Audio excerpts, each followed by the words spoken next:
Hello and welcome to something that is very exciting but most often not done. Remembrance. Going back into time, honoring people who have, laid down their lives, turned this country around with their contributions, and ensured that you and I are here today and having a good time. But most of the time, we don't seem to go back to remember, to reminisce, to talk about their contributions, whether in the field of politics, religion, education, sports, media, what have you. We always have this thing that we seem to forget about trailblazers. Today, we're trying to celebrate, we're trying to remember one particular individual whose contribution to media practice, to broadcasting, to what we today call broadcast journalism, is what really has brought us here. For some of us, we're too young to remember. Others were not born at all. Our parents, our uncles, our aunties probably lived that time. But for those of us who have benefited from this particular individual, simply because he was a trailblazer, he did it all differently. We want to say, Aiko.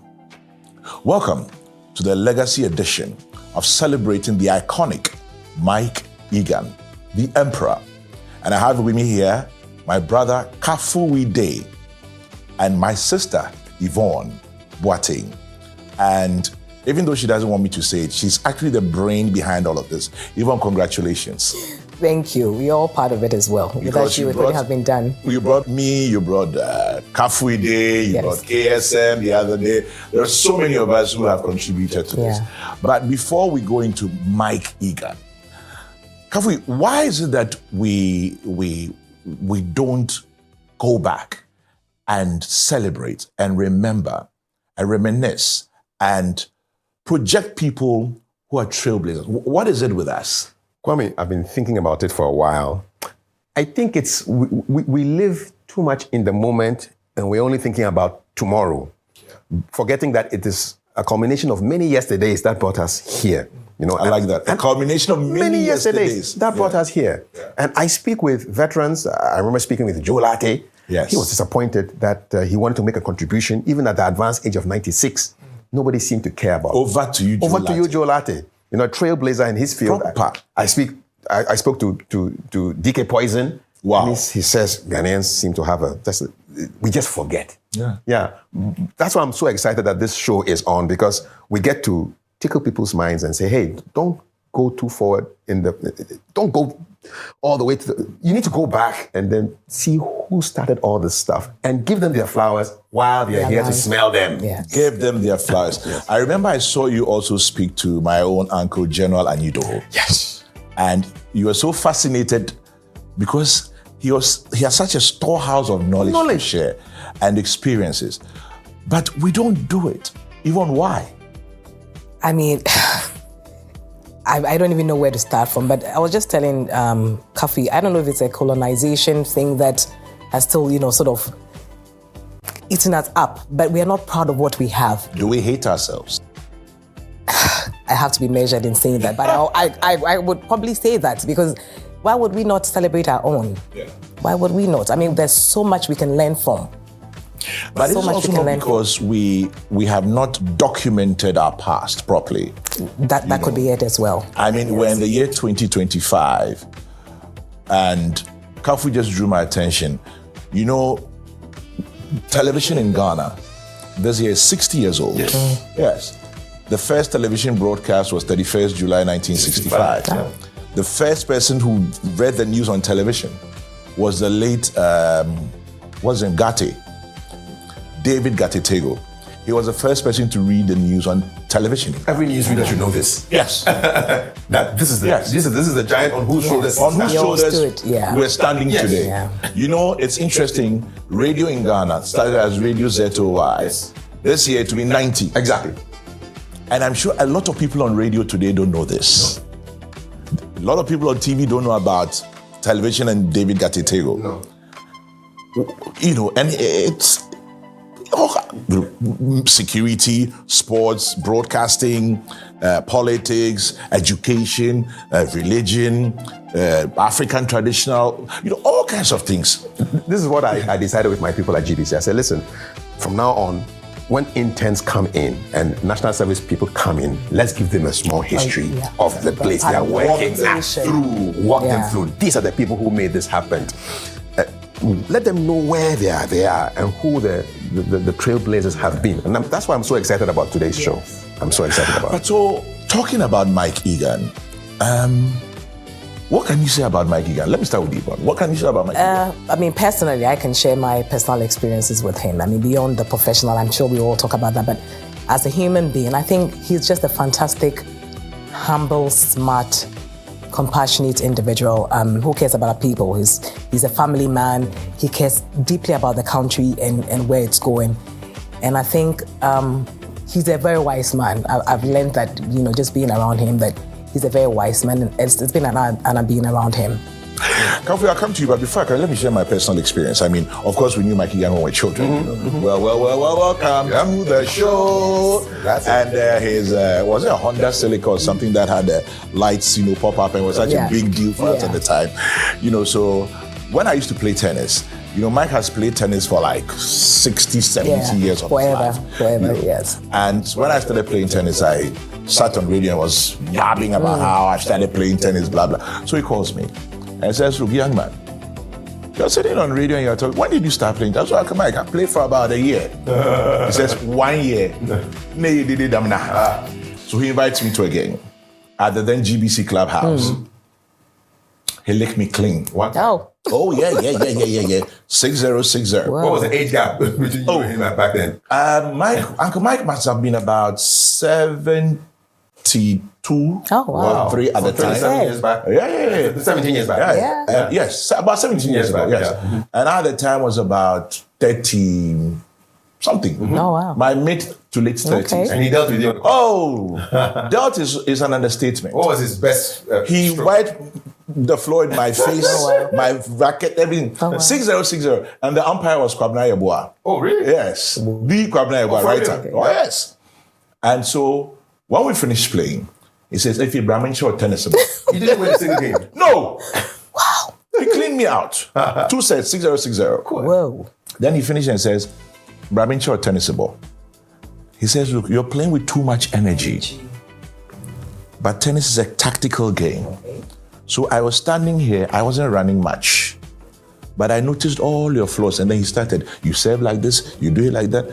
I'm like, oh yeah, this is a proper grandmaster teaching. I wonder who taught him. He started playing. I think he mentioned the story. I can't remember who taught him. Wouldn't he have been around the Sandy Anderson time and the Way before. engagement with them? Okay. Way before. Okay. But, he was always, I don't know if he started playing, I don't know if it's in the book, he started playing in the UK, I think, And so for me, I've always been his small boy, his son.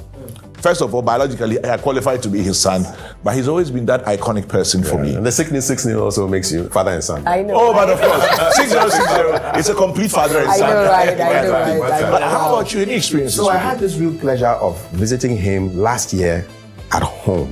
So it was just me and him sitting down and having a chat. And I was enjoying his wit.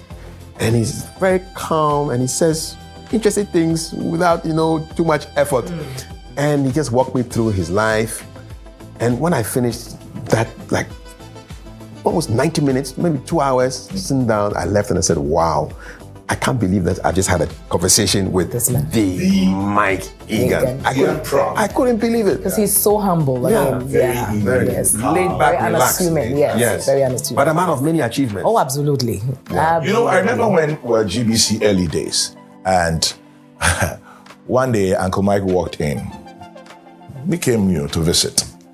This was 94, 5 thereabouts, and he walks in and he's just checking us out. And we're, rookie journalists at the time, broadcasters at the time. And he just, we just had a chat and he walks into the studio and he's like, go back, don't breathe into the mic. This is radio. Yeah, radio. Yeah. That time GBC 2. He says, no, GBC FM. Okay. Says, don't breathe into the mic.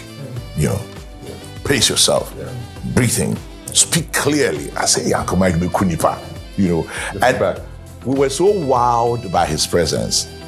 And so he sat in the chair, and one of my senior colleagues there interviewed him, maybe for about 10, 15 minutes. And the voice, clear, the quality, the sound. And, he was in his space. He had a certain domineering, awe-inspiring presence, And you mentioned that he's a man of many achievements. He wrote a book, or he has written a book. What do you make of the book, Afri? For me... Considering that we don't write. Yes. Well, I've written. Ooh. Oh, yes, I know. Long ago. Okay. And I remember when he wrote his first book, then he was taunting me. You're taunting you. You were right. They said, you were right. Your story. I said, we need your story, man. It's easier these days, like just interview and then just put it together. Yeah. But I picked up this book, and for me, it filled a lot of gaps. Because when I see somebody who has achieved, I'm always wondering, where did he come from? What's the backstory? So for me, the backstory in Takoradi, his parents, his bank, almost into the bank experience, his adventures at GBC, the UK, all of that for me was a filler because I had never heard of this stuff before. We thought we were privileged people. Right. And you were allowed to live here because your parent has been given what is termed a European appointment. Right. So you are in such privileged class. So we felt that way. So if you don't live here, you're coming after 6 o'clock, you'll be stopped. Wow. It's almost like apartheid in those days. All we remembered from our youth was, well, welcome. And that's And it. for somebody who came from quite a decent home, and they were looking at a career in banking. And I'm sure he probably was seen a bit of as a truant, because he digressed from the straight and narrow. When I remember as a stubborn little boy, on an Empire Day, I think it was 49 or 50, I wore SG Now. There were little leaflets of SG Now, which Nkrumah had printed and was given. This was in red and white. And what did that signify? It meant that Nkrumah was agitating for self-government now. Okay. While the opposition was talking about self-government step by step. Right. So I wore that on my breast with a pin, just for defiance. Right. I didn't add any meaning to it. So after the Empire Day, I was called at the assembly halls. 4 strong boys stretched up and given 6 lashes at my backside. But I felt good. At least you it got me some attention and attraction. But that was as far as the meaning goes. I didn't think beyond that. to start MCing and followed bands around. And the band good nightclub. Yeah. I mean, Adventures with the Soldiers. All that stuff. Yeah, it was just like a movie. Now, I remember that when the Positive Action Day happened, we had a lot of noise around this area. So I came up with my brothers and sisters, and we were looking down the street, and we saw people being brutalized and being bundled into the cars and brought here. My mother was a baker. Oh, yeah. And when it's fishing time, you are asked to go and sell bread. Panu yo, here bands panu. You know, you put raisins in it, and people like it because of the sweetness in the bread. he followed his passion and excelled at it. Yes. And when Quietly, though. Yes, very quiet. Not in your face. You kind of read his person. day when he went to the BBC and people he interviewed, the experiences he got. He came back to Ghana, and then that clash between this is how we do it here, and this is what you've brought from abroad, and his insistence on, you know, bring the right thing being done and bringing change and doing it like it's done all over the world. And it makes the book, as Kafui says, an eye-opener. That, oh, so this is the dude, you know? And you know, there are things that don't change. I am sure this whole idea of parents wanting you to be a banker, but you deciding to do something else, it still happens It's with still young people happening today. now. Yes. They said, you are going to be a doctor. Yes. You are going to be an engineer. Yes. I have a friend whose father was a doctor and his mother was a nurse. And the father said, you are going to be a doctor. He wanted to be a musician. In the end, he became a doctor. But guess what? Lesson, yes. So he did it And for, he did it for he's them. still doing it. Neil Ante. Yes. He's a doctor. He's a medical by doctor. day, musician by By night. night. But you see, people can get those links from. So okay, it's not a new thing. Even in Uncle Mike's time, Yes, they there was had this that. tension They had on. that. So, yeah. But he's also a musician, you know that? Oh, really? You don't know? No, I didn't know that. Those days they call it Raskafui. Really? let's go back to Uncle Mike. Okay, we'll talk about that later on. Cam. We'll talk about that. Oh my There's a lot of goodness. music in it. Oh my goodness. Yeah. Okay, so then you're gonna pour out because we don't have to go into the grave one day. Our mentors Still were packed with multi-talented, things. so we just follow them, you know. Okay. Yeah. So, Yvonne, how about the book? What was it? I mean, for me, it's like he wore different hats. Yeah. Just like Kafi said, Yeah. you know, Uncle Mike the journalist, Uncle Mike the professional, you know, Uncle Mike the entertainer, Uncle Mike the politician, Uncle Mike the family man, Uncle Mike the friend. And there was a consistency throughout. Businessman. Yes, the businessman. There was a consistency. I mean, for everything he did, he poured his heart into it. Yeah. He was sincere, you know. I think values is something that we're losing in our system now. And when you read the book, there's this, you know, consistency. There's a pattern where values really matter to him. Yeah. And I think there was he used to work with this white guy, Swiss guy, he mentioned it in the book, where somebody tried to sabotage and he stood his ground. He ended up losing his job, but he did not cave in. And for me, that was so inspirational. You know, we find ourselves in a corner and then we compromise, you know, our values. You know Uncle Mike, he won't come. Yes, yes. And so- I've known him to be that way. Sometimes people thought he was too stiff. Because, I mean, this is the way. Yes. Yeah. Yes. That's the way Yes, he'll go. yes. you know. And so when I realized that it was something he learned from his mom and something he learned from his dad, that's how they were, and they all grew up being like that. And I think it's very, very important that we don't lose our norms and values as we become successful in life. I mean, I think he even shared a story one day about I think Mike Jr., you know, misbehaving in the UK, and he said, you know what, I'm bringing you back to Ghana. No. Yeah, Ship you back. we are all coming back to Ghana because the white man can't tell me how to bring up my kids. And it takes a really strong individual to be able to make that decision and say, listen, no, I need to pour better into my kids. I'm not going to let a third party come and teach me how to bring up my kids. And so you see some of these nuggets in there as you read the book. He talks about, you know, surviving the beating, you know, during the military, Yes. you know, coup and all of that. Yes, and people don't even know he's gone through something like that, you know, and he's up again and you know, going about his business, and he hasn't changed who he is. And so it talks about resilience as well. I think it's very important, you know, that we may go through things in life, but we have to rise above that, you know, especially when you have people looking up to you. You know, how do you engage the things you go through in life? How do you even encourage yourself? Yes. How do you re-energize in order Absolutely. to energize others, to let those who are looking up to you have a certain hope Absolutely. that, you know, the sun shall rise again. Yes, kind of yes, because they look at you and they expect that, you know, whoa, this is my mentor and this is how I have to chart my path in life. But this person is also going through their own struggles, and you know, and so knowing that, you know, how you hold yourself up, I think is so. Come on, tell something. Yes, you've referenced a story in the book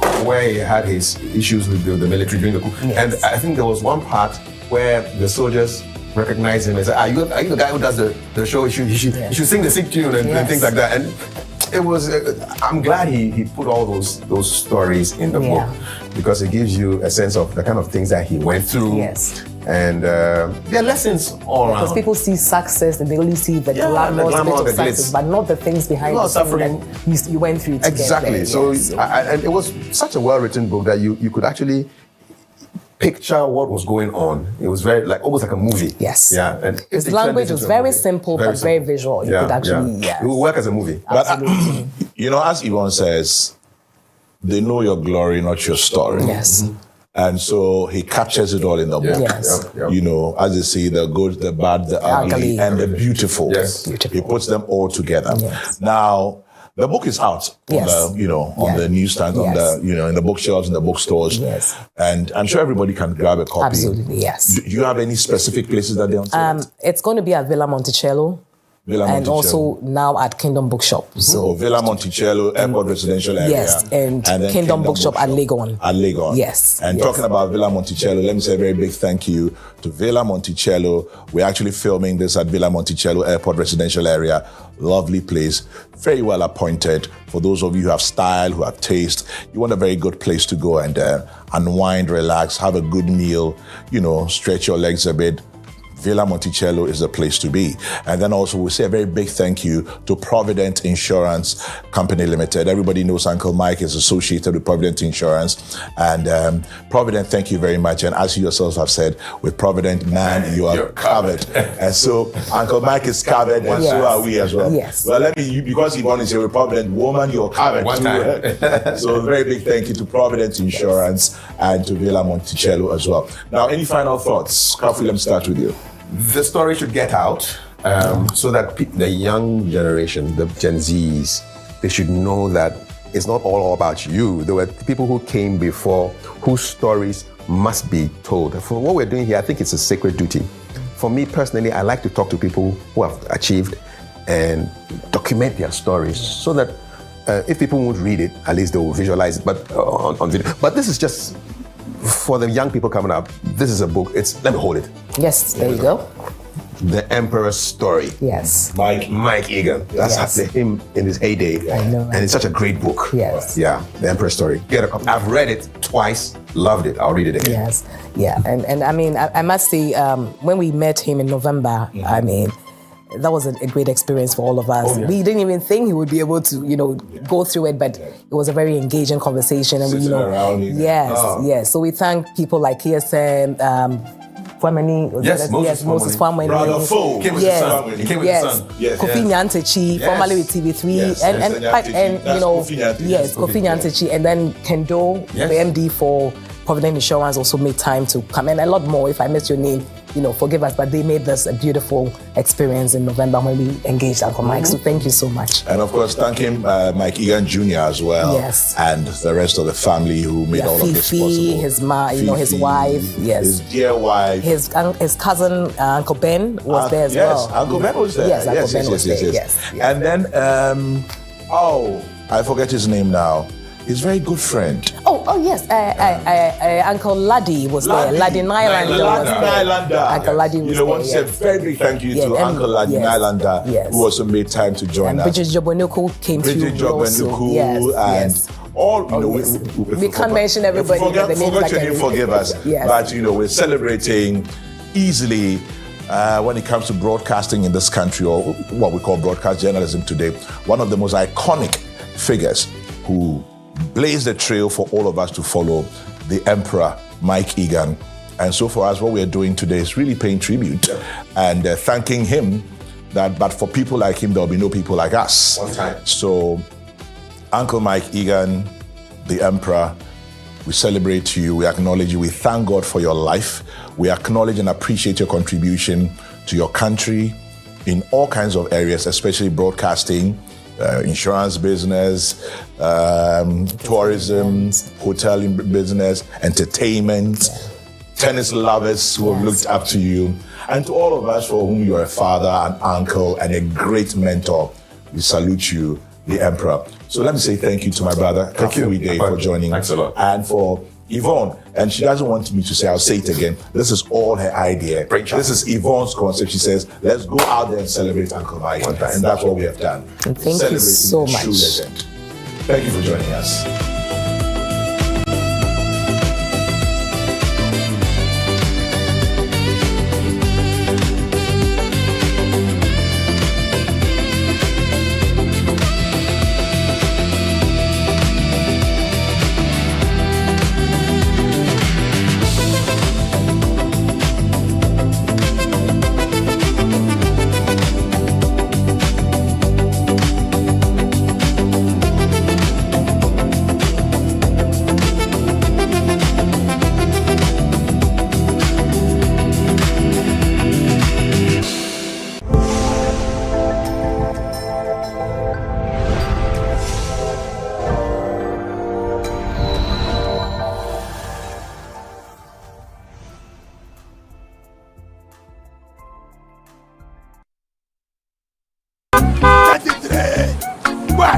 My friend. Kevin, be a good boy. Focus on your studies and don't follow girls with longer life than their future. Your son is under VIP security and I'm the head of domestic affairs. Johnny Mami, don't be optical. Guys, we need to boss in my mother room. Ma, Johnny Mami, what is? Milk Jono. Boy, me more feel what is? Okay, senior, thank you. Yeah, you think it's free? Major Gary and Katia, sugar. Yeah, Mami no nyasa mwati. Survivor pack. Hey, that a beating. The market of Tobosu. Eghan Gary. Wait now. So you Gary. For me. Oh yeah. Chocomas. You have the choice to pick and choose. So ya choco Gary. Boys and girls, why I say? Gary in India. What they going for here? This advert is FDA approved.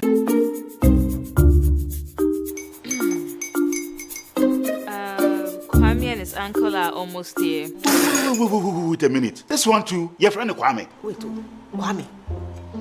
As in the same Kwame again? Yes, Mommy. I'm the second coming. Into all this tension just to reintroduce that broke boy from Kaswa. Why would you deceive the family like this again? Now I understand the whole delay. Troll from Kaswati. Why wouldn't he be late? Or be late? Of course.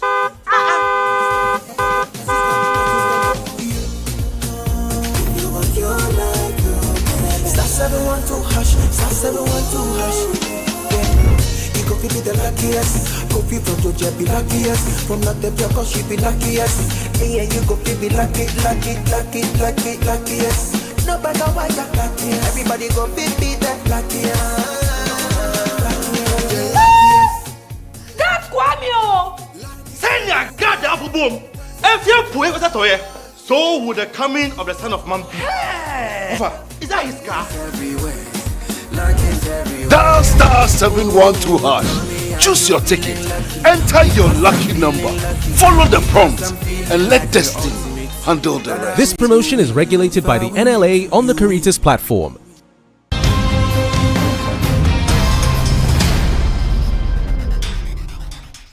On Footprints, this Friday, we conclude our conversation with Kofi Bentum Kwanse, a former director of the Bureau of National Investigations, who shares his story about coups in Ghana, the different political regimes, and his continuous role within the special branch. The man came to the presidency as a lame president. Lame as in? Lame, ineffectual, not in full command. Somebody else. He was brought in again. Maybe should I go into that? As a surrogate. Around the end, toward the end of the 80s, crime became a major factor. Crime, yes. Crime. They decided that I should leave the BNI and go to the CID. But there was a bit of argument between Rawlings and Captain Chikata, who was the security advisor, and Mr. Benfojo, the coordinator. So I was called to the castle at about 11 o'clock.